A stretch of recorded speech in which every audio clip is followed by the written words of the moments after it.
Alur cerita, Coiling Dragon. Chapter 78. Di jalan kering kota Venlai, Alice berdiri di balkon rumahnya yang berlantai 2. Tangannya menangkupkan wajahnya saat dia menatap jalan dan orang-orang di sana. Sejak Linley pergi, Alice akan datang ke sini hampir setiap hari untuk menonton orang-orang di jalan, berharap Linley akan datang lagi. Tapi, sekolah dimulai lagi besok. Aku harus kembali hari ini. Alice diam-diam menghela nafas, melirik ke jalan. Dia berharap Linley akan datang menemuinya lagi, tetapi selama 10 hari atau lebih, Linley tidak datang bahkan satu kali pun. Pada saat ini, suara teman baiknya, Nia, dapat terdengar dari bawah. Alice, cepatlah. Nia, Tony, dan Kalan semua ada di pintu rumahnya, menunggunya. Kalan, Nia, dan Tony semuanya siswa di Akademi Perang, dan sekolah mereka terletak cukup dekat dengan Institut Magus Alice. Mengingat itu, dan fakta bahwa keempat keluarga mereka berlokasi di kota Venlai, mereka berhubungan baik. Oke, datang. Alice melirik ke jalan untuk terakhir kalinya sebelum mengenakan ranselnya dan turun. Pada malam ketiga setelah Alice meninggalkan kota, Linley tiba di depan kediaman Alice. Mengangkat kepalanya untuk menatap balkon kecil, dia melihat bahwa tidak ada orang di sana. Hei, apa yang kamu lakukan di sini? Seorang penjaga setengah baya di depan kediaman berteriak pada Linley. Memutar kepalanya, Linley tersenyum saat menjawab, "Halo. Saya dari Wellen Institute. Alice adalah teman baik saya. Apakah dia masih di rumah?" Oh. Mendengar kata-kata ini, penjaga itu segera tersenyum. Nona Alice sudah berangkat sekolah 3 hari yang lalu. Dia sudah lama kembali ke sekolah. Oh, mengerti. Terima kasih, kata Linley dengan sopan. Berbalik, Linley pergi melalui jalan kering. Setelah berangkat di jalan kering, dia menoleh dan melirik balkon di lantai 2 rumah. Dalam hatinya, dia merasa sedikit tidak berdaya. Di jalan di depan Ernst Institute, sebuah cahaya putih bersinar dari cincin Coiling Dragon dan berubah menjadi pria tua berjubah putih, Doehring Coward berjanggut putih. Tersenyum, Doehring Coward berkata kepada Linley, "Linley, kamu telah jatuh cinta pada Alice?" Sedikit. Linley tidak membantah.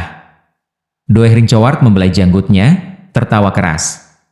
"Aku tidak mengira bahwa kamu, anak pang, akhirnya akan jatuh cinta pada seorang gadis. Tapi Linley, Anda dan Alice berada di lembaga magus yang berbeda. Dengan kalian berdua tinggal di tempat yang terpisah, akan sangat sulit bagi hubungan Anda untuk maju. Aku tahu.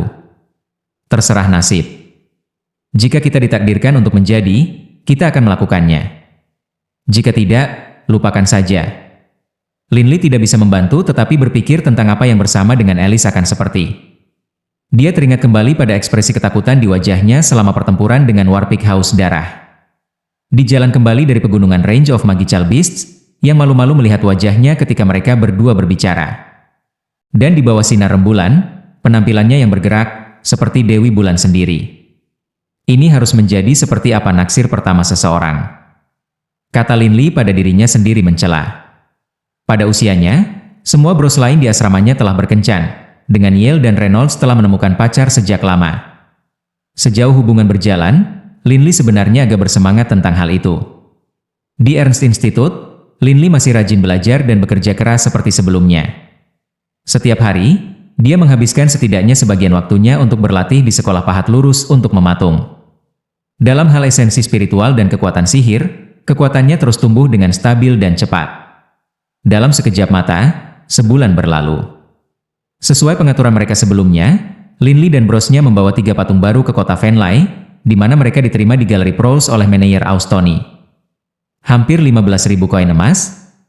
Sebanyak itu? Linley agak heran dengan harga 3 pahatan sebelumnya telah diambil. Austoni tertawa keras.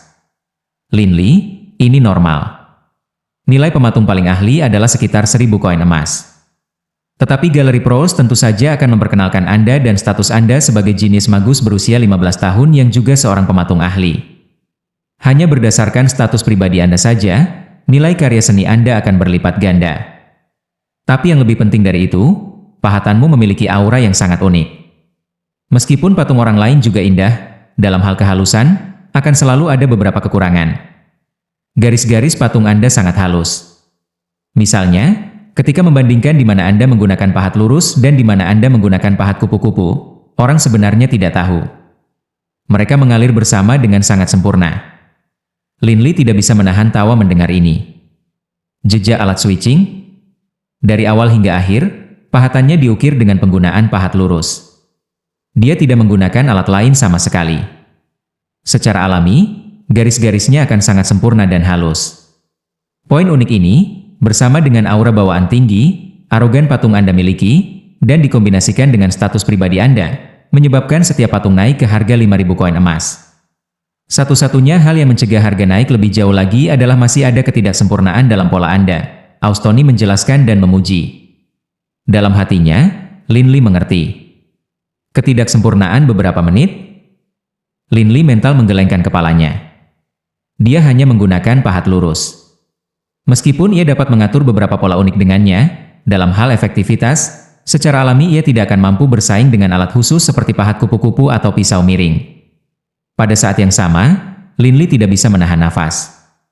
Ketiga patung itu mampu mencapai harga 15.000 koin emas. Uang ini datang begitu mudah. Jika Linli menghabiskan seluruh waktunya untuk mengukir, dalam sebulan, dia pasti bisa menghasilkan 10 patung. 10 patung berarti 50.000 koin emas. Di pegunungan barisan binatang buas, saya menghabiskan 2 bulan dan menghadapi bahaya yang tak terhitung jumlahnya dan mengalami situasi hidup dan mati yang tak terhitung jumlahnya. Setelah membunuh semua pembunuh itu, saya akhirnya hanya memiliki sekitar 70.000 koin emas. Menjadi seorang pematung seperti mencuri uang. Linli tidak bisa menahan napas. Nilai patung Linli ini dianggap tinggi bahkan di antara para ahli. Jika pematung ahli praktis mencuri uang, maka pematung Grandmaster, Linli tidak bisa membantu tetapi dipindahkan. Semakin dalam Linli mulai memahami profesi ini, semakin kagum dia. Lingkaran pematung memiliki perbedaan pendapatan yang luar biasa. Secara keseluruhan dari Uni Suci, mungkin hanya ada sekitar 100 ahli pematung. Orang bisa membayangkan betapa jarangnya mereka. Linli, bekerja keras. Saya memiliki keyakinan bahwa suatu hari, Anda akan menjadi pematung Grandmaster yang luar biasa, kata Austoni penuh semangat. Pematung Grandmaster tidak hanya memiliki kekayaan luar biasa, mereka juga memiliki status sosial yang sangat tinggi. Mereka berdiri di bagian paling atas dari bentuk artistik kuno ini. Bahkan bangsawan paling kuat, setelah bertemu mereka, tidak akan berani menjadi sombong. Grandmaster. Ini adalah sebutan yang sangat luar biasa. Itu bukan sesuatu yang bisa diperoleh seseorang melalui uang atau kekuasaan. Hanya ketika seseorang telah menerima pengakuan universal sebagai yang berada di atas bidang tertentu seseorang akan dihormati dengan penunjukan Grandmaster. Chapter 79. Malam itu, Linli dan brosnya semua berjalan keluar dari penginapan bersama. Sesuai kebiasaan mereka akan menuju ke surga air giok bersama. Bos Yale, kalian pergi tanpa aku. Aku akan berjalan-jalan, kata Linli kepada mereka setelah meninggalkan penginapan. Yale, Reynolds, dan George semua menatap Linli dengan heran. Aku benar-benar tidak suka atmosfer di surga air Jade. Kalian pergi duluan. Dalam sekitar 2 atau 3 jam, saya akan bertemu dengan Anda. Linli menjelaskan, dan kemudian Bebe, berdiri di atas bahu Linli ini, mengeluarkan 2 mencicit. Secara mental, Bebe berkata, "Bos, kamu pergi ke rumah Alice?" Karena dia selalu di sisi Linli ini, tentu saja Bebe tahu segalanya. Meskipun Bebe tampaknya tidak tumbuh lebih besar, kecerdasannya sekarang adalah kecocokan dari setiap pemuda manusia. "Kamu kecil," Linli melirik Bebe, kesal. "Baiklah, teman ketiga, kamu keluar jalan-jalan. Tapi jangan berjalan terlalu lama." Yale tertawa. Linli mengajukan 3 perpisahan bros, lalu mulai berjalan ke arah jalan kering. Jalan kering tidak melihat terlalu banyak lalu lintas, dan dengan demikian itu tampak sangat sepi. Di kedua sisi jalan terdapat berbagai restoran dan penginapan, dengan sebagian besar pelanggan di dalam adalah penduduk lokal. Saat ia semakin dekat dengan kediaman Alice, Linli menatap balkon di lantai 2. Balkonnya masih kosong. Linli menertawakan dirinya sendiri. Dalam kejujuran, dia hanya memiliki sedikit harapan bahwa dia mungkin ada di sini. Linli segera berbalik dan menuju ke bar terdekat, memilih tempat duduk dekat jendela. Melalui jendela, Linli bisa melihat balkon Alice. 1 botol anggur batu giok dan 2 cangkir. Linli dengan santai memesan. "Iya, Pak." Meskipun pelayan agak penasaran mengapa Linli ingin 2 cangkir, dia tidak bertanya. "Bebe, minum perlahan." Linli menuangkan secangkir untuk Bebe dan meletakkannya di samping. Bebe segera melompat ke atas meja dan, meniru Linli, mulai menyesap anggur. Memegang cangkir anggurnya dan menatap balkon, Linli menyesap perlahan. Sama seperti itu, mereka berdua, seorang pria dan seekor binatang ajaib, minum dengan tenang, memoles 3 botol selama 2 jam. Baru kemudian Linli membayar tapnya, dan mereka berdua meninggalkan bar. "Bos, apakah Anda benar-benar kecewa?" Di bahu Linli, Bebe mengirim pesan mental kepadanya. Linli meraih strok kepala kecil Bebe. Tertawa, dia memarahi, "Kamu pang kecil." Dan kemudian Linli mulai berjalan menuju jalan utama kota Venlai menuju arah surga air giok, menikmati pemandangan malam. Hari kedua, 30 September, Linli dan 3 brosnya meninggalkan kota dan kembali ke Ernst Institute. Malam itu, Alice, Kalan, dan yang lainnya kembali ke Venlai City. Alasan untuk, kebetulan, ini adalah bahwa Ernst Institute dan Wellen memiliki hari libur yang berbeda bagi para siswa. Hari libur untuk siswa Ernst Institute adalah pada tanggal 29 dan 30 setiap bulan, sedangkan untuk siswa Institut Wellen, pada tanggal 1 dan 2 setiap bulan. Jadi, Alice baru pulang pada tanggal 30. Dengan sedih, meskipun Alice berdiri di sana di balkon, menonton jalan-jalan yang ramai, sesekali menjadi bersemangat ketika seseorang yang mirip dengan Linli lewat, pada akhirnya, dia selalu kecewa. Sore tanggal 2 Oktober, dia tidak punya pilihan selain kembali ke sekolah. 29 Oktober, Linli sekali lagi pergi ke kota untuk memberikan 3 patung batu lagi. Pada malam hari, Linli sekali lagi pergi ke bar di Jalan Kering. Dia sekali lagi memilih kursi jendela yang sama, memesan anggur giok yang sama, dan mulai minum dengan Bebe. "Bos, sepertinya Anda akan kecewa lagi."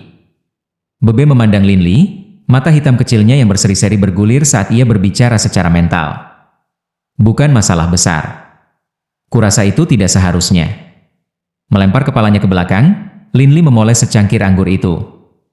Sekarang, dia dan Bebe telah menghabiskan 2 botol anggur batu giok. Tetapi di balkon, Linli masih tidak bisa melihat sosok yang dia tunggu-tunggu. Sekarang, server datang. 1 botol lagi dari, di tengah-tengah kalimatnya, Linli berhenti, dan matanya menyala, tatapannya berfokus pada balkon kecil di lantai kedua rumah Alice. Sosok wanita berpakaian putih tiba-tiba muncul. "Bill, tolong." Linli segera berdiri. Server sudah bersiap untuk mengambil sebotol anggur lagi, untuk sesaat bingung, tetapi dia dengan cepat pulih. Setelah membayar tagihan, Linli berjalan keluar, dengan Bebe melompat dari meja ke bahunya. Sekarang, sudah hampir jam 8 malam. Jalan Kering mulai gelap. Karena itu bukan jalan utama, sangat sedikit orang di sana pada malam hari. Ini Alice. Linli benar-benar yakin. "Bos, kamu akhirnya akan bertemu dengan kecantikan itu lagi." "Haha. Apa kamu senang? Apakah Anda bersemangat? Apakah Anda tidak sabar?" Di pundak Linli, Bebe terus berbicara dengan gembira. Linli bahkan tidak memperhatikan Bebe. Cukup gesit, dia membalik dinding Alice, dan dengan dorongan tangannya, dia berubah menjadi buram hitam, mendarat langsung ke balkon. Alice telah menonton Linli membuat jalan kepadanya melewati tembok sepanjang waktu ini. "Kakak Linli?" Alice segera mengenalinya. Detak jantungnya segera meningkat dan, gugup, wajahnya juga memerah. Namun di dalam hatinya, dia dipenuhi dengan sukacita. Terakhir kali, dia tidak berhasil menangkap Linli. Sekembalinya ke Wellen Institute, ia bertanya-tanya dan mengetahui bahwa hari libur Ernst Institute adalah pada tanggal 29 dan 30. Dengan demikian, Alice telah bolos kelas dan pulang 2 hari lebih awal. "Kakak Linli, kebetulan sekali," kata Alice sambil tersenyum. Linli sempat tertegun. "Alice, ya, kebetulan sekali." Alice tidak bisa menahan tawa, sebelum dia pulih dan segera menyeret Linli untuk duduk.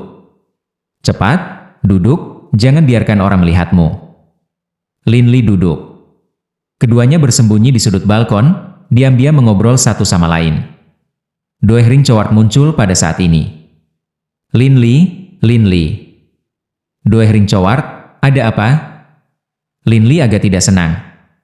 Doehring Choward tertawa keras. Nak, jangan terlalu banyak bicara dengan gadis ini tentang hal-hal yang tidak relevan. Jadilah sedikit lebih ramah, lebih maju.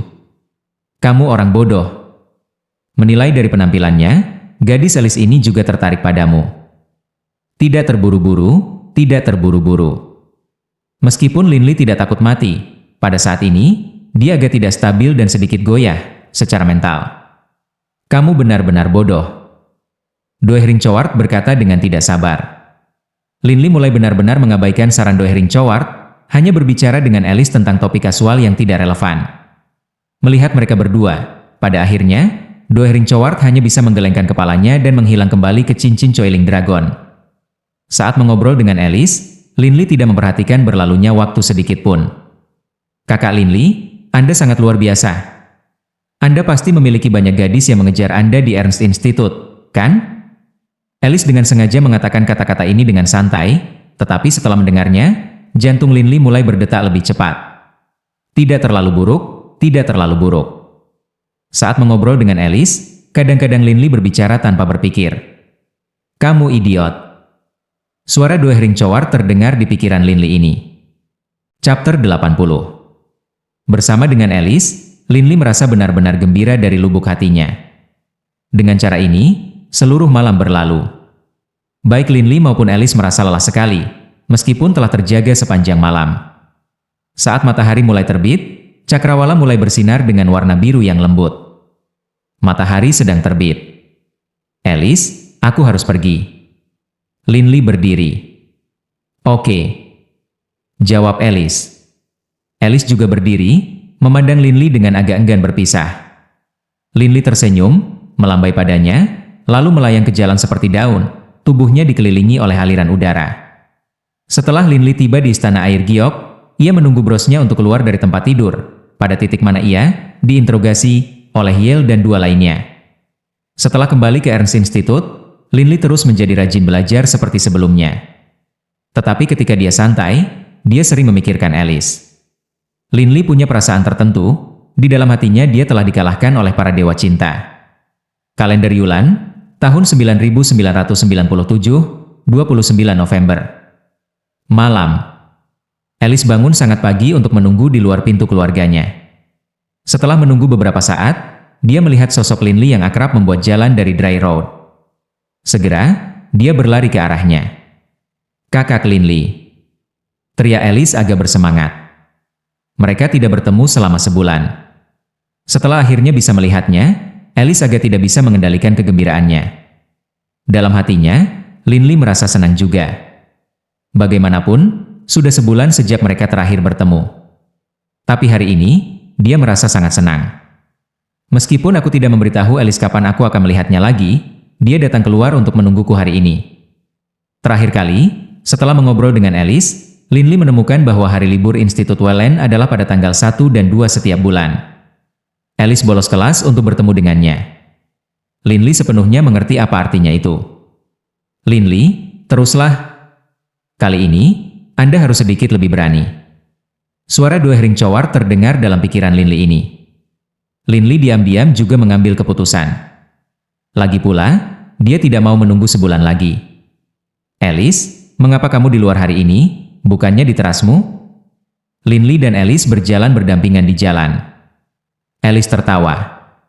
Kita tidak bisa selalu bersembunyi di balkonku, kan? Berpikir kembali bagaimana mereka berdua bersembunyi di sudut balkon, Lin Li tidak bisa menahan tawa. Baik. Jika Anda tidak pulang ke rumah pada malam hari, bukankah ayah Anda akan khawatir? Tanya Lin Li. Dia? Alice cemberut. Ayah saya pemabuk, dan juga penjudi kompulsif. Dia mungkin bahkan tidak tahu kapan dia akan pulang, apalagi aku.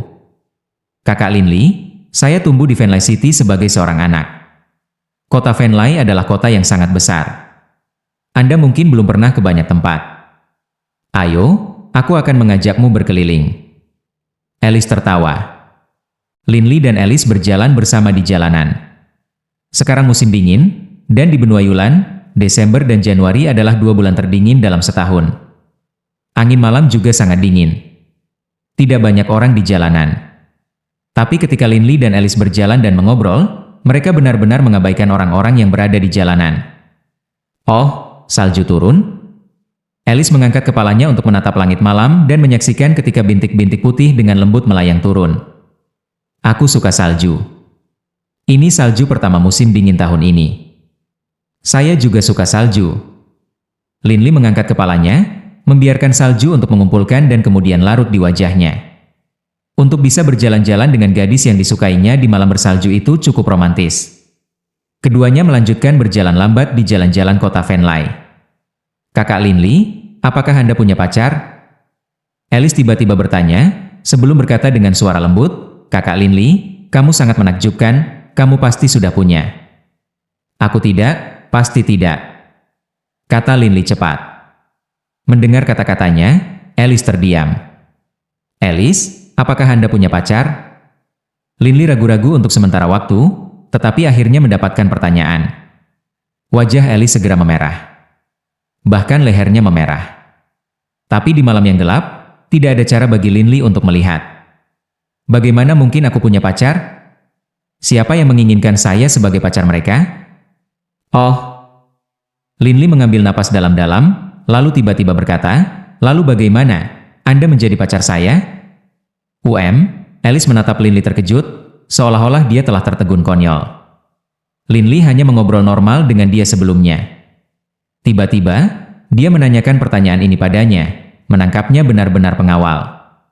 Di Uni Suci, sangat normal bagi orang muda untuk memiliki pacar. Banyak teman sekelas perempuan Alice sudah memiliki pacar, dan dia juga berpikir untuk memilikinya.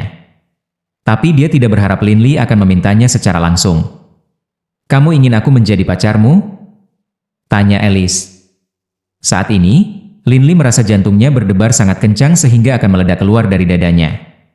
Bahkan ketika menghadapi pertempuran hidup dan mati di pegunungan Range of Beast Magi Chaldea tidak pernah begitu panik. Iya.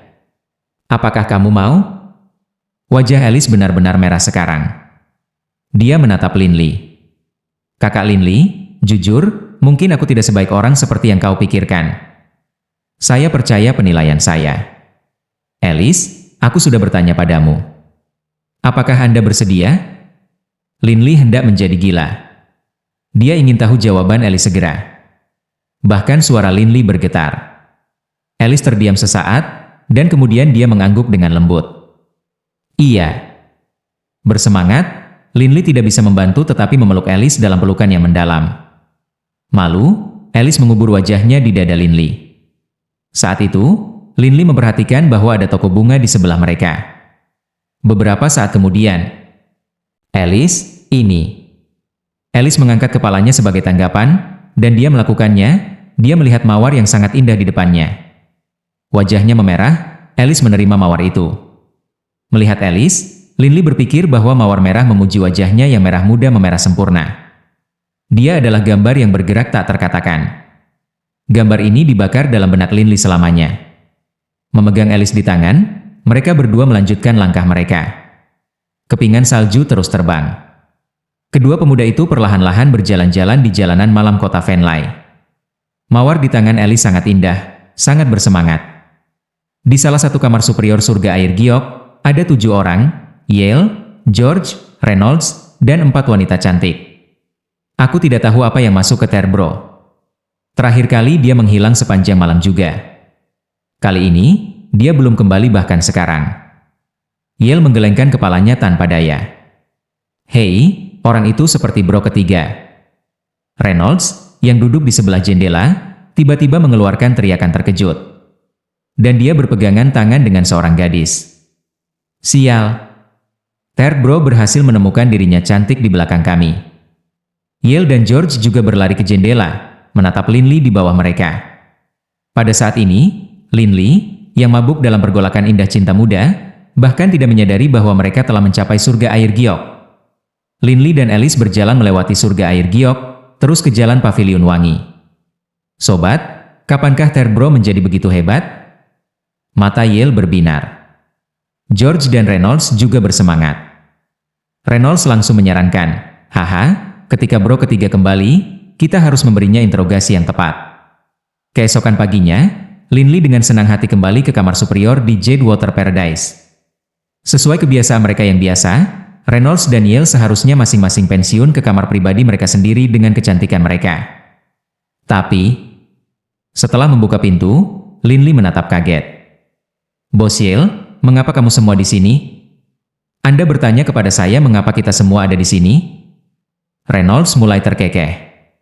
Penampilan scheming berada di wajah George dan Yale juga, dan mereka mulai merayap lebih dekat ke Linley. "Katakan." Reynolds menatapnya. "Siapa cantik yang bersamamu tadi malam? Cepat, katakan." Yale dan George juga menuntut. "Wah, kalian?" Linley benar-benar terperangah. Lanjut di video chapter berikutnya. Terima kasih.